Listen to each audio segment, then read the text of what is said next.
WFUV's Brendan Shorey here for the Week 3 Fordham Football Ram Roundup. I'm joined right now by Fordham linebacker James Conway. James, 37 tackles through your first 2 games this season. I don't know if you knew this, but that's a career high in a 2-game span for you.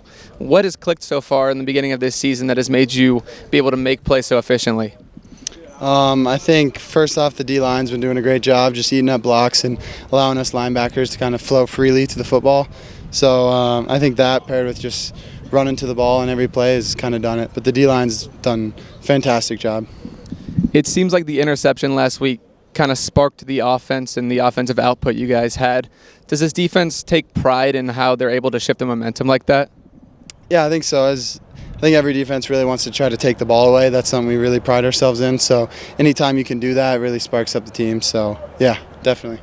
Going to Stony Brook this week, so far this season, they've had a much better rushing attack than a passing attack. How does that impact the way that you prepare for this game? Yeah, I think mentally we just know it's going to be a fist fight. It's going to be very physical. So as we head into it, just go in with that mentality and, yeah. Thanks, James. Good luck this weekend. Awesome. Thank you. I'm now joined by Fordham football head coach Joe Conlin. Coach, last week, 8 total touchdowns in the first half, 3 in the second. What big differences did you see from your guys from half to half? Yeah, I mean, I think offensively, we had a great opportunity there in the third quarter to go down and take the lead and just kind of made mistakes and killed our drive there in the red zone. I think our defensive line played really strong all game. Backers did a good job. We were solid against the run. We got to do a better job against those sweeps. We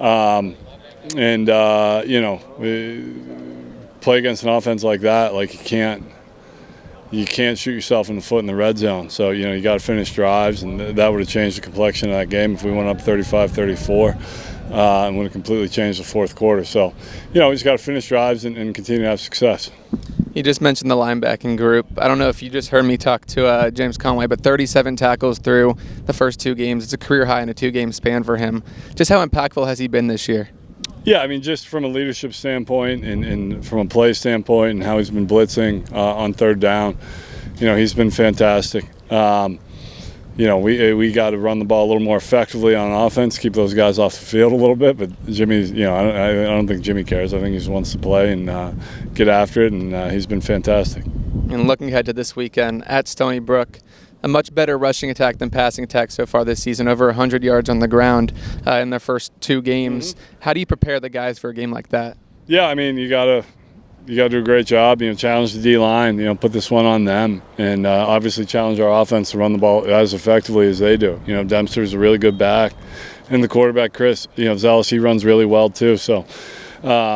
It's going to be tough. You're kind of playing assignment football against these guys with how they move their tight ends around and what they can do in the run game. So we got to make sure our plan is sound, and the guys got to play hard and inspirational football up front and try to contain them. Thanks, Coach. Good luck this weekend. Thank you.